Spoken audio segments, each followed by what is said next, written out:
Assam volleyball সন্থাৰ প্ৰাক্তন সাধাৰণ সম্পাদক তথা বিশিষ্ট ভলীবল ৰেফাৰী প্ৰয়াত অমল বৰুৱাৰ স্মৃতি যুগমীয়া কৰাৰ লক্ষ্য আৰু উদ্দেশ্য আগত লৈ অহা ৩ আৰু ৪ জানুৱাৰী তাৰিখে দুদিনীয়া কাৰ্যসূচীৰে যোৰহাট জিলা ক্ৰীড়া সন্থাৰ উদ্যোগত অনুষ্ঠিত হ'ব সৰ্বভাৰতীয় আমন্ত্ৰণমূলক ভলীবল প্ৰতিযোগিতা। যোৰহাট জিলা ক্ৰীড়া সন্থাৰ খেলপথাৰত অনুষ্ঠিত হ'বলগীয়া এই দিবানৈশ প্ৰতিযোগিতাত দেশৰ মুঠ ৬টা দলে অংশগ্ৰহণ কৰিব। প্ৰতিযোগিতাত অংশগ্ৰহণ কৰিবলগীয়া দলসমূহ হৈছে হাৰিয়ানা, উত্তৰ প্ৰদেশ, মণিপুৰ, গুৱাহাটী, অসম ৰাজ্যিক বিদ্যুৎ পৰিষদ, অসম পুলিচ আৰু বৰপেটা। এই প্ৰতিযোগিতা আয়োজন কৰিবৰ বাবে ইতিমধ্যে সকলো প্ৰস্তুতি সম্পূৰ্ণ কৰি তুলিছে জিলা ক্ৰীড়া সন্থাই। প্ৰতিযোগিতাৰ মুঠ প্ৰাইজ মানি ৫০,০০০ টকা। আজি যোৰহাট জিলা ক্ৰীড়া সন্থাৰ কাৰ্যালয়ত অনুষ্ঠিত এক সংবাদমেলত এই বিষয়ে উল্লেখ কৰে যোৰহাট জিলা ক্ৰীড়া সন্থাৰ সভাপতি শান্তনু পূজাৰীয়ে। সংবাদমেলত জিলা ক্ৰীড়া সন্থাৰ সাধাৰণ সম্পাদক জুলখাউন ৰবীন শইকীয়া, ললিত বৰা, দ্বিজেন শইকীয়া প্ৰমুখ্যে বিষয়ববীয়াসকল উপস্থিত থাকে। Bureau report, news update. এগৰাকী ক্ৰীড়া পেঞ্চনাৰ প্ৰয়াত অমল বৰুৱা ডাঙৰীয়াৰ সোঁৱৰণত যোৰহাট জিলা ক্ৰীড়া সন্থাই অহা ৩ আৰু ৪ জানুৱাৰীত এখন ৰাষ্ট্ৰীয় পৰ্যায়ৰ ভলীবল টুৰ্ণামেণ্ট যোৰহাট জিলা ক্ৰীড়া সন্থাৰ খেলপথাৰত আয়োজন কৰিছে। আপোনালোকে সকলোৱে জানে যে প্ৰয়াত অমল বৰুৱা ডাঙৰীয়া কেৱল যোৰহাটৰে নহয় অসমৰে এগৰাকী বিশিষ্ট ক্ৰীড়া সংগঠক আছিল।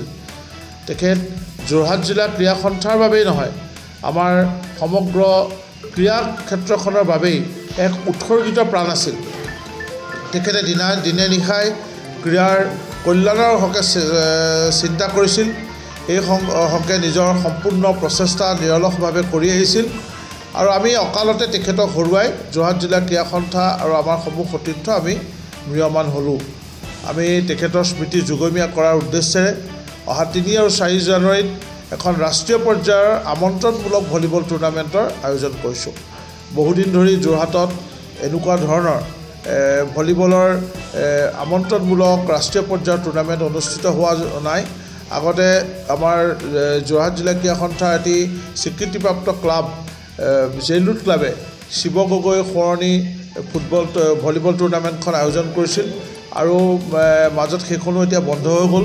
গতিকে আমি নতুন প্ৰজন্মৰ মাজত বিশেষকৈ ভলীবল খেলক অধিক জনপ্ৰিয়তা কৰাৰ উদ্দেশ্যেৰে যিহেতু অমল বৰুৱা ডাঙৰীয়াই ভলীবলৰ এগৰাকী প্ৰাক্তন ভলীবল খেলুৱৈ আছিল, ভলীবলৰ এগৰাকী স্বীকৃতিপ্ৰাপ্ত ৰেফাৰী আছিল আৰু লগতে তেখেত যদিও ভলীবল দুটাৰ লগতে জড়িত আছিল, ভলীবলৰ এগৰাকী স্বীকৃতিপ্ৰাপ্ত তেখেত ৰেফাৰী আছিল আৰু লগতে অসম ভলীবল সন্থাৰ প্ৰাক্তন সাধাৰণ সম্পাদক আছিল। আমি তেখেতৰ স্মৃতিত এই টুৰ্ণামেণ্টখন আয়োজন কৰিছোঁ আৰু ইতিমধ্যে ইয়াৰ সম্পূৰ্ণ প্ৰস্তুতি আমি চলাইছোঁ। আপোনালোকে দেখিছে এখন নতুন আমাৰ আচলতে এইকেইদিনত অকণমান খেলপথাৰৰ অভাৱ চলি আছে চাৰিওফালে, যিহেতু আমাৰ যোৰহাট জিলা ক্ৰীড়া সন্থা আৰু আগৰ কাছাৰী মৈদান এই দুয়োখন মিলাই এটা উচ্চ পৰ্যায়ৰ আন্তঃৰাষ্ট্ৰীয় মানদণ্ডৰ এটা স্পৰ্টছ কমপ্লেক্স ক্ৰীড়া প্ৰকল্পৰ নিৰ্মাণ চলি আছে পূৰ্ণ প্ৰগতিত।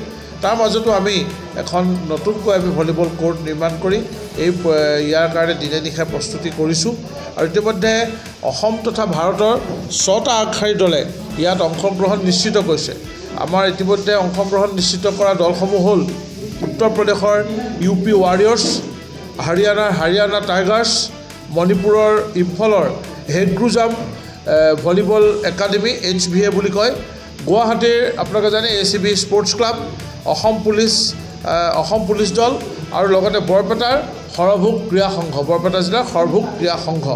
এই 6টা দলে ইতিমধ্যে প্ৰতিযোগিতাত অংশগ্ৰহণ নিশ্চিত কৰিছে আৰু কাইলৈ পৰহিলৈৰ ভিতৰতে দলসমূহ আহি যোৰহাট পাবহি। আন্তঃৰাষ্ট্ৰীয় পৰ্যায়ৰ এগৰাকী ভলীবল খেলুৱৈ ভাৰতীয় দলৰ প্ৰাক্তন কেপ্টেইন যিগৰাকী এগৰাকী বিশিষ্ট ক্ৰীড়া সংগঠক। আপোনালোকে জানে অসমত ভলীবলৰ উত্তৰণৰ বাবে তেখেতে বিশেষভাৱে কাম কৰি আছে শ্ৰীযুত অভিজিত ভট্টাচাৰ্যদেৱ। আমি তেখেতকে ধৰি কেইবাগৰাকীও প্ৰাক্তন ভলীবল খেলুৱৈ, ভলীবলৰ সংগঠক আৰু প্ৰাক্তন ভলীবল ৰেফাৰীক এই টুৰ্ণামেণ্টৰ 2 দিনৰ কাৰ্যসূচীলৈ নিমন্ত্ৰণ জনাইছোঁ। 3 তাৰিখে দুপৰীয়া 1:30 বজাত প্ৰথমে অমল বৰুৱা ডাঙৰীয়াৰ এক শ্ৰদ্ধাঞ্জলি অনুষ্ঠান অনুষ্ঠিত হ'ব আৰু তাৰ পিছতেই আমি এক বৰ্ণাঢ্য সাংস্কৃতিক কাৰ্যসূচীৰ উদ্বোধনী অনুষ্ঠানেৰে এই টুৰ্ণামেণ্টৰ আৰম্ভণি কৰিম। 3 আৰু 4 তাৰিখে 2 দিনে দিবানৈশভাৱে দিনত আৰু ৰাতিও এই টুৰ্ণামেণ্ট অনুষ্ঠিত হ'ব আৰু 4 তাৰিখে নিশা এই টুৰ্ণামেণ্টৰ চূড়ান্ত খেলখন আৰু লগতে বঁটা বিতৰণী অনুষ্ঠান অনুষ্ঠিত হ'ব। ইতিমধ্যে আমি ইয়াৰ বাবে এখন টুৰ্ণামেণ্ট কমিটি গঠন কৰিছোঁ আৰু এই টুৰ্ণামেণ্ট কমিটি গঠন কৰি আমি সম্পূৰ্ণভাৱে এই টুৰ্ণামেণ্টৰ প্ৰস্তুতি আমি আৰম্ভ কৰিছোঁ আমি ইয়াৰ দ্বাৰাই আপোনালোকৰ মাধ্যমেৰে আমি যোৰহাট জিলা ক্ৰীড়া সন্থাৰ হৈ সমূহ ক্ৰীড়াপ্ৰেমী ৰাইজ খেলুৱৈ প্ৰাক্তন খেলুৱৈ আমি এই টুৰ্ণামেণ্টৰ 2 দিনৰ কাৰ্যসূচীত সকলো ধৰণৰ তেখেতলোকৰ উপস্থিতি আৰু সহায় সহযোগিতা কামনা কৰিছোঁ অকল বয়জ ছিনিয়ৰ এখন আমন্ত্ৰণমূলক টুৰ্ণামেণ্ট পিছৰ প্ৰথমবাৰৰ কাৰণে এখন এনেকৈ আমি কৰিছোঁ প্ৰথম অমল বৰুৱা সোঁৱৰণী আমন্ত্ৰণমূলক ভলীবল ইয়াৰ পিছত হয়তো এই প্ৰতিযোগিতাৰ মডিউল বা ৰূপৰেখা পিছলৈ হয়তো চেঞ্জ হ'ব প্ৰাইজ মানি 50,000 টকা টোটেল 30,000 টকা প্ৰথম ফাৰ্ষ্ট প্ৰাইজ আৰু 20,000 টকা ছেকেণ্ড প্ৰাইজ আৰু লগতে বেষ্ট প্লেয়াৰ বেষ্ট এটেকাৰ আৰু বেষ্ট ডিফেণ্ডাৰ এই 3টা পুৰস্কাৰ থাকিব পাৰ্চনেল পৰ্যায়ত